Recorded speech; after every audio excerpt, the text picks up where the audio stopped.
Good afternoon. Thank you for joining. My name is Mark Baker. I'm from ChainGuard, product manager there working. And I'm going to be talking a little bit about what we do to help secure containers, but really your open source infrastructure in general. So the first thing I'm going to talk about is CVEs, right? CVEs are generally a good thing. Hard to believe, right? But CVEs are a good thing because finding vulnerability, if there's a CVE, right? Everyone knows what a CVE is, right? A common vulnerability exposure. So if a CVE is found, if there's a CVE number for it, it means that a weakness in your software has been found. So CVEs is a good thing. Finding them, it leads to more secure software, better environments. And I must figure out this button.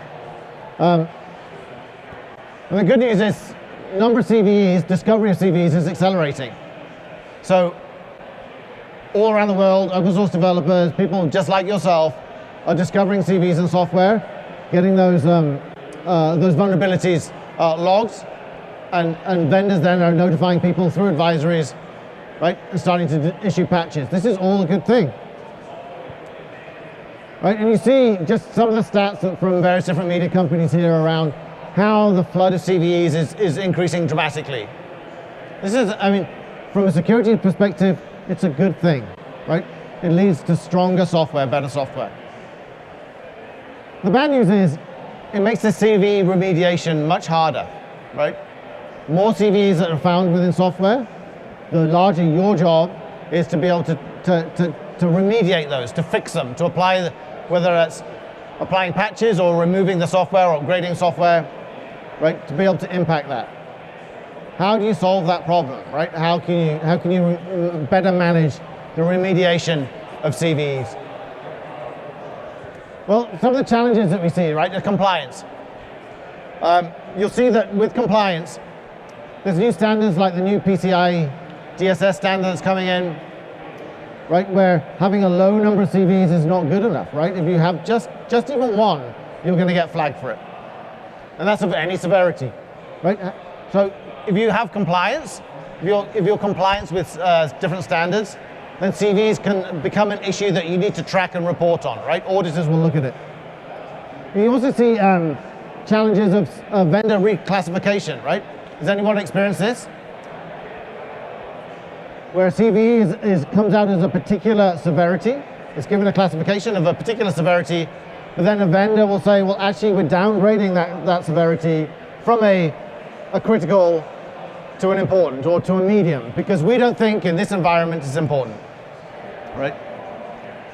As a consumer, right, as a user of that software, it's up to you to try and determine, is that fair, right? What does my scanner say? Is this like high priority? Is it critical? Is it medium? Is it important? Right, so vendor reclassification creates issues. Right, and the software vendor velocity to fix these creates issues too. Right? Sometimes it can take days or weeks for those medium CVEs to get addressed. And that's lighting up your dashboard red, that creates problems. And then risk assessment complexity. Actually, the Arts talk touched on this if you're here for that, right? So how do you know where your vulnerabilities are, right? Or which pieces of software are vulnerable? And therefore, what steps you need to take to protect yourselves. Finally, this is something that we hear a lot from customers too, right? Which is the longer you have software deployed, the same version of the software, the more CVEs you're going to accumulate within that software, but also your ability to innovate decreases, right? And you'll see this with very long-running environments, right? It used to be that sysadmins were very proud of uptime, right? Just keep it running for a long, long time. If it ain't broke, don't fix it, right? But you can't do that, because if you do that now, you'll acquire a lot of CVEs in that environment, but also you're going to be restricting your developers their ability to innovate, because they're going to be running on older versions of software. So ChainGuard is a company that's been around for about 4 years. And our goal is to be the safe source for open source. We produce images and software that has low or no CVEs. How do we do that? Notice I didn't say vulnerabilities, right? No software is free of vulnerabilities, but CVEs, those which are recognized, we aim to have low or no CVEs. We do that by using something called the Chain Guard Factory. Chain Guard Factory builds software packages from source continuously. It's like a giant CI/CD system. We pull in thousands, tens of thousands of packages into that factory, and from that, we do a lot of integration testing, a lot of testing as you'd imagine, a lot of building, and we generate then images on the back end of that. And so typically, the thing that we've done really well for the last couple of years is generating container images. And over the last 2 years, we now have a library of around 1,400 or so different container images. These we're rebuilding at a minimum daily, often more than that. And so every new piece of code that lands in a stable branch of one of the software repositories that we track, we pull that into the Chain Guard Factory. This is a fully compliant, fully secured software build and supply chain. And then we'll generate a container image for that particular piece of software, and say it could be like Python or Java or Nginx or Redis or Squid proxy. We'll generate that with attestation, a signature, and an SBOM, right? So you know where it's come from. And we'll stand by that, saying this is an image that has been generated. Because it's absolutely tracking stable, it should have 0 or very few CVEs. If there are CVEs in it, we have an SLA that we will address those, right, typically within 7 days. Right? And we believe that this is now a better way to be able to manage software, manage security, and manage CVEs in your organization. Because the old approach, the kind of traditional approach of freezing something in time and then backporting patches to that to be able to address it, doesn't allow you to keep up with the speed, right, the velocity of the CVEs that you see coming down. How do we do it? Well, we start at the bottom, say, with the Chain Guard Factory. Apologies, we can't see the bottom of the slide, it's quite low, but we start with the Chain Guard Factory. And this is this giant system that pulls in software tens of thousands of software packages. From that, we actually build something called Chain Guard OS. Chain Guard OS is I think what's often referred to as a distro-less environment, right? It's an operating system, doesn't have a kernel to begin with. But it's built, say, from source. It's not based on any other kind of operating system. It's its own operating system built from source. And from that, we then generate images. So we can generate a Chain Guard VM image. We do that by adding a kernel and various other components to turn it into a full Linux distribution. We generate containers. And so, as I said, we have a library of around 1,400 different containers. These are very, very minimal, right? So minimization is a very important thing to us. Fewer packages, fewer executables, lower attack service, much more efficient. Say free from CVEs, and we do that for both tool chains, runtimes, applications. And then at the top end, we have another product called Chain Guard Libraries. And so if you're developing using to be like Python or Java, you'll typically be pulling libraries from maybe Maven or PyPy, or if you're a JavaScript developer, you'll be pulling from NPM, right? Just in the same way that pulling images from Docker Hub of unknown provenance is a risk, that's also a risk, right? Pulling your libraries from Maven or PyPy. Again, as in the last session, they talked about this, right? If you get the name wrong, you can pull something in that's you weren't expecting. And so Chain Guard Libraries does the same thing. We have whole sets of libraries that your developers can use in exactly the same way they would pull from PyPy or Maven, but we have built those from source in the Chain Guard Factory and make them available with full provenance, full attestation, full digital signatures. So I want to take just a few moments to talk about Chain Guard VMs. Chain Guard VMs take exactly the same principle that we have with Chain Guard containers. So these are minimal zero CVE VM images. These are built for ephemeral workloads. So typically we're targeting environments where you're operating on node replacement. So if you're running like autoscaling groups in EC2, or maybe in EKS, for example, these are going to be ideal use cases for the Chain Guard VM.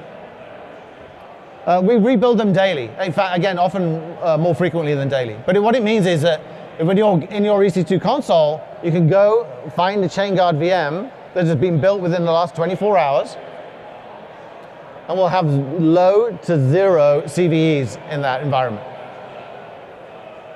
Again, that's not typical that you would see with another VM, let's put it that way. So if you're looking at an alternative operating system, because they are typically frozen in time and then backport patches to that environment, there's naturally a delta between when the CVE is found and when the fix is available.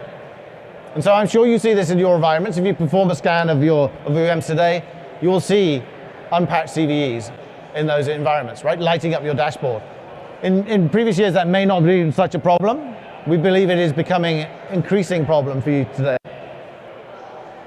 So the ChainGuard OS coupled with a kernel, and I'll show you that in a minute. We've added assembly of these VM images into the factory, so we produce these for a number of use cases. And that's really important because when we build a VM with ChainGuard, we're building it for a specific purpose. We don't build general purpose VMs that you then go and decide what you want to do with it. Because then we need to give you a toolbox and a Swiss Army knife to be able to do lots of things. Really, you want to start with a bare minimum image for the purpose that you know, right? If it's going to be running as a container host, which is the example I'll give you in a second, you only want the things in that VM that are required to run as a container host. Sure, you may want to customize that for your needs, and we'll give you the ability to do that. But your starting point is the minimal starting point. And so that's retained with the original philosophies for container images. Only include the things that you really, really need, right? It gives you fewer things to manage, fewer CVEs to remediate. And take an example. We have this for ChainGuard container hosts. And so we have an image for Amazon EKS today. It's not publicly available. If you want to try it out, please do come and talk to me, right? And I can give you access to that. It's in the marketplace, but it's just restricted right now before we go GA. There we've taken our Linux kernel, so we're on around a 6.15 kernel today, I think. Systemd, glibc for your libraries. Then the various components that are required to be able to run in an EKS environment. So kproxy, kubelet, etc. We've also added the Amazon agents, things like AWS Systems Manager, the CloudWatch agents, CloudFormations agents. So it behaves in exactly the same way as you would have with AL2 or AL2023 or BottleRocket in that environment. But we issue it with 0 CVEs, so you can have a CVE-free version. You also have the ability to customize it if you want to be able to make modifications to it. Likewise, we also have, if you don't run in EKS, we also have generally other VM images. In this case, again, if you want to run containers as a container host, a container runtime, there with Containerd or Docker or whatever you need, plus with the system agents to be able to run in those environments. So let me show you an example of this running. I'd love to say it's a live demo, but it's obviously a recording. But here we have, oh, there we go. So in EC2 console, we have an EKS cluster running, but you'll see these host names. You scroll down, it will just show you that we have a ChainGuard VM, and show you the AMI that we're running, right? So this is the AMI that's we've launched. We launched that from the marketplace, so you can see it fully integrated into that environment. We go and connect to that. Connect that using AWS Session Manager. And that confirms that we're running AWS Systems Manager. We wouldn't be able to do that without Systems Manager. You see that we're running a 6.15 kernel. So that kernel is about, it is the latest stable, right? It's from upstream stable in the Linux world. And we're running a whole set of processes that you can see. The important thing I think we're going to show here is the file systems, but then also we have the systemd units, right? Systemd is the de facto standard way of managing processes in the Linux environment, right? And so for this particular container host use case, we've included a bunch of systemd units for the container services. So now we're showing you the EKS cluster and some of the compute nodes that we have running there. We scroll down, you see that we have 3 node groups running, each of 2 nodes. And we've got a mixture of operating systems here. We have Ubuntu running, some AL2023. We're going to have a look at one of those nodes. I think this is the Amazon Linux node, yeah, AL2023. You see the kernel version that we're running there, the versions of container D and the kubelet. This is a running cluster. It was running actually last week when I recorded this demo and submitted it through. You see, we do the same with the Ubuntu environment. You see, again, what kernel release we're running, the versions of container D and kubelet. As you'd expect, we're going to do the same with the ChainGuard node. Right, and we're running, again, the latest kernel. This is upstream stable, so we're not like running from trunk or doing anything risky. This is the upstream kernel. It's based on Greg Crow-Hartman's tree, right? So, which is the stable release. And you also saw versions of kubelet that we were running there too. We're going to take a look in Systems Manager, right? Just to show that we have Systems Manager integration. And this we wanted to be able to show, again, just for comparison's sake, looking through the inventory. I want to talk to the scale here of minimization. And so we look at some of the other environments, and this environment is an Ubuntu environment, right? Ubuntu is a general purpose operating system, does a really good job, right? I worked for Canonical, helped develop Ubuntu. I have a lot of respect for it. It's a great operating system. But it had around 300 or so applications. Likewise, with AL2023, around 344, right? And this is what you get with a general purpose operating system. It's trying to cater for a lot of different use cases. If we go back and take a look at the ChainGuard environment, again, because we've designed it specifically for this use case, right? This is purpose-built as a container host. We've got less than half the number of packages. And this is because we've designed it specifically to run as a container host within EKS. Lastly, let me jump into here, which is a vulnerability dashboard. And so here we're just using Trivy and Gripe, right, to be able to look at both the container images and the underlying OS. And you'll see that we look at the container images. We're not running a lot down here, really. It's just a test system, but we have this web front end for this environment, plus these are the EKS daemon sets that get installed on every image that you run, every node. And you'll see these are the underlying host OSs, right? So you just want to give you a picture of the vulnerabilities. Because we're built from source, because this has been, we're rebuilding every day, for this kind of ephemeral environment, you can see that we have low to very few CVEs. In fact, in the ChainGuard environment, we have a couple of CVEs, right, which is a little frustrating. So when I dig into this, you'll see in the demo, if we look at the output of that,